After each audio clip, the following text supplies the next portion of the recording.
Welcome, everybody. Thank you very much for your interest in this important subject. Fair Districts Georgia welcomes you to this particular event, which we think is should be a very informative event for you around what's going on in Georgia Army Districting. We want to make sure as you sign in that your screen name identifies you. I think that's true for everybody so far. Sometimes people sign in and say it's my iPad. Thank you very much for that. We are recording the meeting so that we can share it with other folks who didn't have the chance to make it live today. If you have a concern about that, you can leave, but please stay. We will be taking questions in chat as we go, and we'll try to catch those questions at the end of the briefing, or we will also hold a live Q&A for people who want to do that, and we'll cover that at the end. You're going to be receiving an extensive reference document with everything you're going to see in this very short presentation that we're about to share. So don't feel like you have to, crib notes like crazy. We're going to give you a pretty deep reference document that will be a great resource for you, and it's on our website. It'll stay on our website.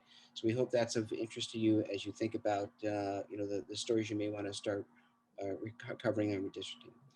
With that, I'm going to introduce Cuffy Sullivan. Cuffy, I'm the chair of Fair Districts Georgia. I'm Ken Lawler, by the way. And I'm going to introduce Cuffy Sullivan, who is our communications chair and handles our media relations.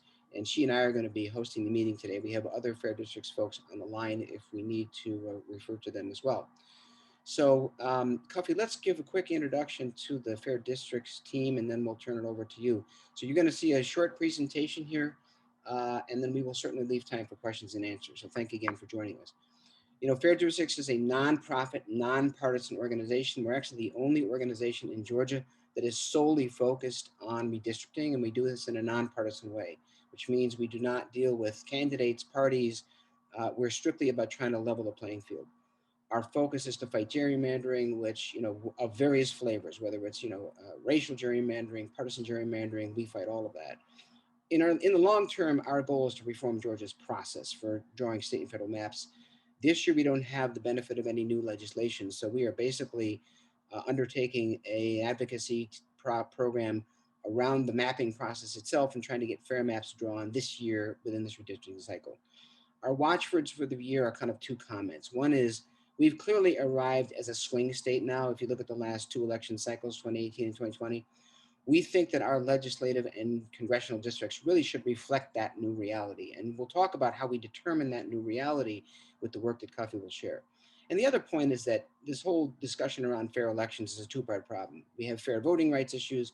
We need fair districts as well. It's a two-part problem, and we are working on the fair districts part. So with that, I'm going to turn the program over to Cuffy Sullivan, who's going to do a presentation for you.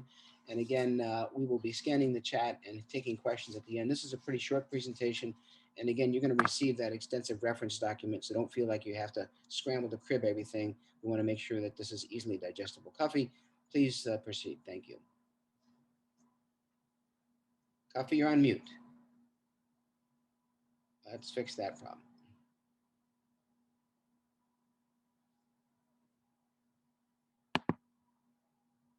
There, sorry about that. Let me get organized here, sorry. Today, I'm so excited to present a summary of the findings from phase 1 of the innovative partnership between Fair Districts Georgia and the Princeton Gerrymandering Project. This partnership has allowed us to provide an independent, nonpartisan analysis of Georgia's political landscape for the state legislature and the public in support of the 2021 redistricting cycle. For the first time, citizens now have access to that same big data that only legislators and their consultants had in the past. Our analyses, findings, and proposed benchmarks are free and available to anyone who wants it. Please know that I am massively condensing our findings in order to be respectful of your time, but know that we have many more resources available, and as Ken said, we have an extensive document that we'll be sharing at the end. Ken talked a little bit about who we are at Fair Districts Georgia. Let's also look at what we're doing. Our big focus is on our 3 big asks: listen, show your work, and check your work. We're focusing on these points at legislative redistricting hearings, in letters to the editor, through a postcard writing campaign to the members of the redistricting committees, and in various speaking engagements across the state. Today, we'll spend some time talking about the check your work ask, using independent benchmarks to evaluate the proposed maps. The whole purpose of this partnership with Princeton is to bring nonpartisan data to Georgia to help the legislature as they prepare their new maps. All you're about to see is unique expertise never before prepared for Georgia, using software and tools that didn't even exist during the last redistricting. In phase one, which is nearly complete, we took a 20-year history look at redistricting and gerrymandering in Georgia. We cataloged the many redistricting events, and we saw how they impacted elections. We did a community level analysis to see how maps affect democracy across the state. And we used statistical simulations to create benchmarks of what we should expect fair maps to look like, so that we can compare what's been already enacted with what will be proposed. In phase two, we will evaluate the proposed maps against these fairness benchmarks that we established in phase one. We also wanted to carefully look at partisan fairness and minority representation. Our big question is, if you drew maps without political influence, would they be more fair? Would they represent various minority communities or communities of interest better? With our models, I think we can answer this. First, we cataloged all the redistricting events over the past 20 years. There were 3 completely new maps drawn, shown by the thick lines. The first, drawn in 2001 by the Democrats, was found unconstitutional, so the courts redrew the entire House and Senate maps in 2004, shown by the gray line. The fat red line shows when completely new maps for state and congressional districts were drawn by the Republicans in 2011. The 6 other full-length lines show the successful mid-decade adjustments to the maps. These mid-decade adjustments are not legally required. They're uncommon in other states, but they're often used to make sure that incumbents will be reelected. The 9 shorter lines indicate failed mid-decade adjustments to the maps. It's important to note here that the upcoming map drawing will be what I call our first without adult supervision, or since the pre-clearance provision of the Voting Rights Act was struck down. Let's look at what happens before and after maps are redrawn. The shaded bar is votes, the brighter bar is seats. After the election in 2002, Republicans increased their statewide share of the vote to a majority, but didn't win even 1 more seat. The GOP's House seat share stayed exactly the same, so we can say these maps were not responsive to voters. So the courts redrew the map in 2004. Sure enough, the next election, with fair maps drawn by the courts, the vote share and the seat share both increased. The court-drawn maps restored the balance. However, as soon as the GOP controlled the House in 2006, they passed a bill to change 8 House districts, while the court-drawn maps remained in effect everywhere else. In the next election, you can see how these small changes work to their advantage. The vote share stayed the same, but the GOP seat share increased by 10. Then in 2011, when the GOP controlled the full redistricting process, they did the exact same thing the Democrats did in 2001. They drew the map so that even though the statewide Republican vote share decreased, their seats in the House increased, and after a mid-decade redistricting in 2012, became a supermajority with fewer statewide votes. The GOP then passed another mid-cycle bill in 2015 to hang on to that advantage. We are a nonpartisan organization, as Ken mentioned, and we can tell you that whoever is in control absolutely puts their thumb on the scale because they can. Another interesting story that came out of this look at history is the devastation to the cohesiveness of votes in small Georgia cities. The 2011 Republican-drawn House map divides many small cities across the state. These are cities with at least 10,000 people, but smaller than a House district at 54,000. Of 81 small cities in Georgia, 2/3 are now split into multiple House districts, a number which was much lower when the courts drew the boundaries. For example, Lawrenceville, with a population of around 30,000, should be able to elect a representative of their choice, but they've been cracked and cracked and cracked again. So we can say that this map isn't responsive to the voters of Lawrenceville. Thanks to our partnership with Princeton, we're able to do this analysis for a number of smaller cities to look at how they've been cracked and lost the chance for cohesive representation. Is it possible, we wanted to know, to draw maps that would be more fair? Well, we drew hundreds of thousands of unbiased, simulated state Senate maps that comply with redistricting laws and criteria. With this baseline, we can test whether a more responsive map is actually possible and what it might look like. We wanted to look at the minority representation. So part of the simulation was to estimate the percentage of Black voting age population, or BVAP, as you can see in this map. Each dot is a Senate district sorted from the lowest Black voting age population to the highest. If we layer these charts for every one of the 500,000 simulated maps, we can see what the expected Black voting age population should look like in an unbiased Senate map, so we can compare it to what was actually adopted. According to our simulation, we should expect to see about 15 majority Black districts, and about 98% of the maps have 1 to 3 opportunity districts. Those fall in this opportunity zone, the darker pink line, representing districts with 37 to 50% Black voting age population. Studies have shown that in Georgia, districts with at least 37% BVAP can and do elect the Black community's candidate of choice. But that's not what the real map actually looks like when we lay it on top of our 500,000 unbiased simulated maps. Note that there are no opportunity zones, the place where voters can and do typically elect the Black community's candidate of choice.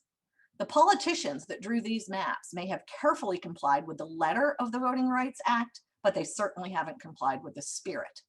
It's exactly this kind of data that helps us develop the benchmarks, what we ought to be seeing versus what has actually been enacted, as well as what might be proposed.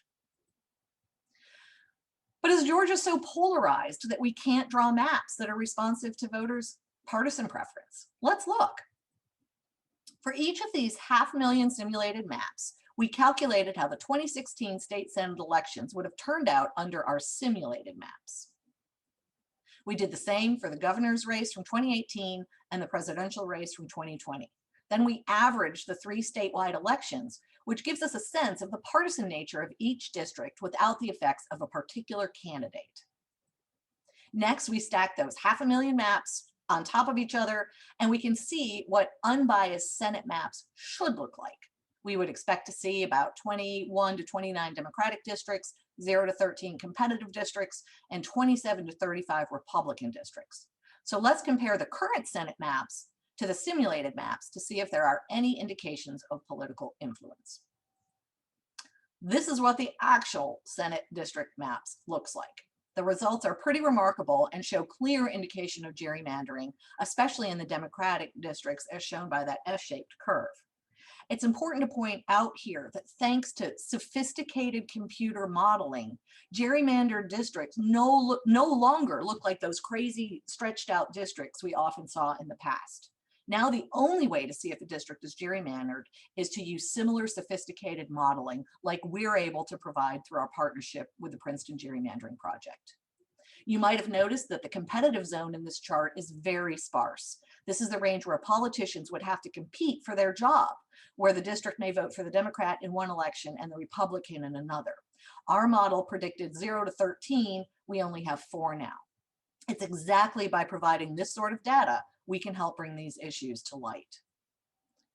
This graph counts how many maps in the simulation would have had more Democratic districts averaged across the 2016 and 2020 elections.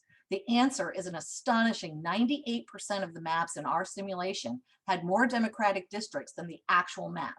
The simulated map range is 21 to 29 Democratic districts. The enacted map has 22 Democratic districts. Also note that 91% of the simulated maps have 1 to 9 more competitive districts than the enacted maps. Taken together, this should be shocking, but it follows the trend of politicians of both parties using redistricting for partisan advantage. It verifies that the seat share, vote share imbalance that we saw in the state Senate for the last 20 years and indicates that the imbalances are not from polarization, but because of partisan gerrymandering. Partisan gerrymandering has repercussions beyond packing and cracking and beyond parties being under or overrepresented. It also means that politicians of both parties don't have to work very hard to get reelected. If you pack districts so that they are more polarized, you get single party primaries where the more extreme candidate wins the primary. In other cases, in an uncontested election with no partisan opposition, candidates get reelected even if they don't do a particularly good job representing their constituents. In 2020, we can agree that Georgia has a problem with uncontested elections. The national average is 35%, and we're at 50 and 52 respectively. This also impacts voter turnout, as turnout for the presidential election was 7.4% lower in state house districts with uncontested elections. So here's our report card from phase one. The state house has fewer Democratic districts than a full 83% of the unbiased maps. The state Senate is pretty awful, way few Democratic districts than 98% of the unbiased maps, fewer competitive districts, and absolutely no opportunity zones, as opposed to 98% of our unbiased 500,000 simulated maps. Surprisingly, the congressional maps are mostly okay, but we know we'll be seeing some significant demographic shifts here. Working with the Princeton Gerrymandering Project, our goal is to provide benchmarks when the census data hits, so that we can evaluate the proposed maps in almost real time to see how they compare to the 500,000 unbiased maps in our simulation. Why are these benchmarks important? In a number of ways discussed here. We are here to help legislators and citizens evaluate maps for fairness. And by using these benchmarks, we can understand almost immediately if maps are compliant and fair. Using our data and resources can also avoid headaches or potential litigation down the road. I'd be remiss if I didn't talk about transparency before I close. Redistricting has sadly been an extremely closed off process, again, no matter who's in charge. All legislator communications with the Legislative and Congressional Reapportionment Office, or LCRO, are deemed legally confidential communications. You, as members of the media, will love to know that neither the Open Records or Open Meetings Act apply to this process. Unlike some other states, Georgia has almost no laws guiding the development of redistricting plans. Information released is usually minimal, hard to understand, and not in time for meaningful citizen comment. In 2011, the House and Senate adopted guidelines for operations, but these are not laws. This time around, we applaud the committee chairs for hosting public hearings around the state, but we also feel they're a little premature. We'd be better off knowing how they're actually using the testimony they're gathering and holding the hearings instead when there are some actual maps to react to. Back in April, we and 20 other organizations sent a letter to the members of both House and Senate redistricting committees on how the redistricting process could be more inclusive and fair. And we've also let them know that we have this considerable body of information available for their use. Sadly, the response has been crickets. I hope this has given you a brief taste of the data that we have to share as we communicate this important information. We need your help to tell the many stories we touched on here, and we are here to help you with information, charts, expert testimony, and more. We will share a reference document in the chat, which can also be found on our website, fairdistrictsga.org, under the tab Learn More/Media Resources, which includes an extensive executive summary and a number of the images from this presentation. Thank you for your valuable time this morning, and I will now turn it back to Ken and answer any questions that you may have.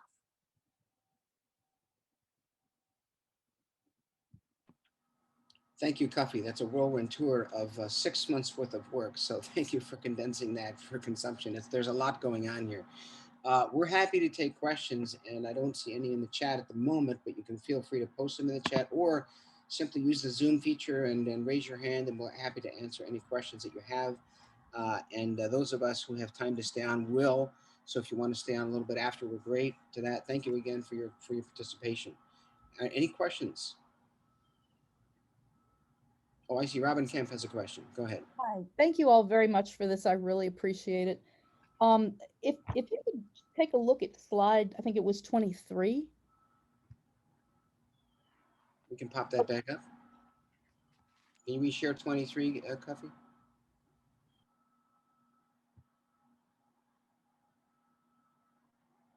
Yeah. Yep. And I'm not trying to put you on the spot, and I don't know if you even know this off the top of your head, but I was curious how this compared to how it laid out when there was the Democratic majority. So this simulation was done based on the 2010 and forward look. So it's 2010 census and then the elections from 16 to 20. We don't have the data. We did not go back that far to look at the same statistics on the Democratic side.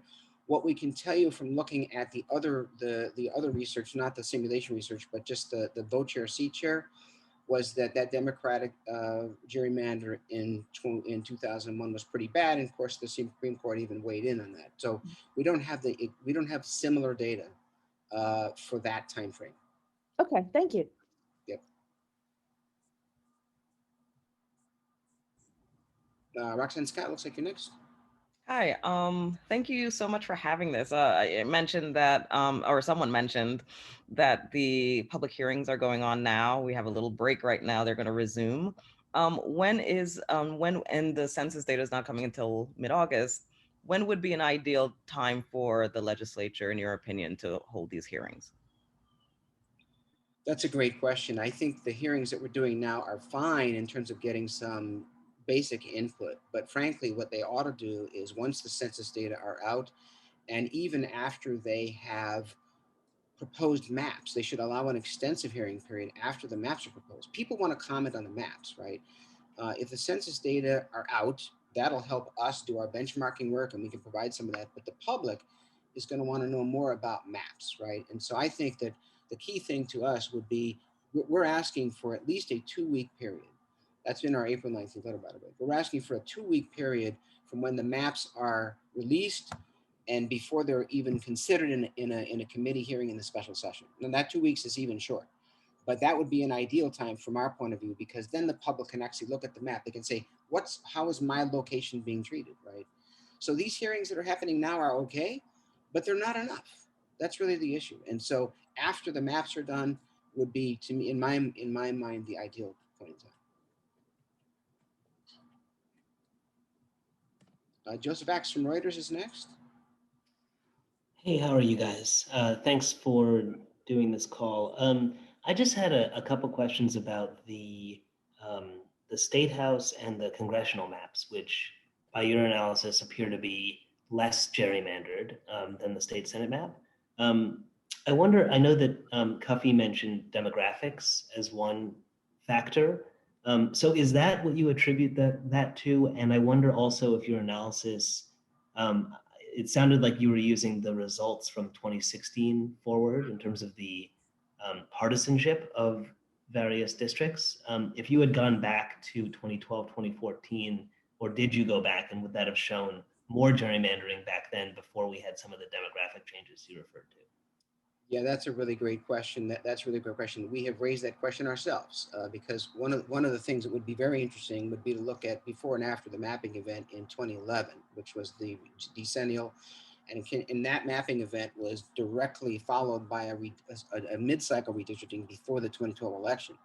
So we are curious as to whether the 2012 election would exhibit a more gerrymandered result. We think that might be true, but we can't speculate on that. We are considering doing some deeper dive research with Princeton into that. Have not settled on a time frame for that, but we think we're gonna give that a shot and see if we can discover anything new, looking at that particular time period. I would say that in general, what you see over this time period is that when you looked at Cuffy's famous bar graphs that showed the seat share, vote share going up and then down. The Republican vote share peaked in the 2006 timeframe, and it's been sort of gradually trending downward. And we've arrived in 2020 where the Republican statewide vote share was a little less than 50%, of course. And when we say vote share, we're using the races for president and governor and U.S. Senate as the proxies for that, because that's the best indicator, right?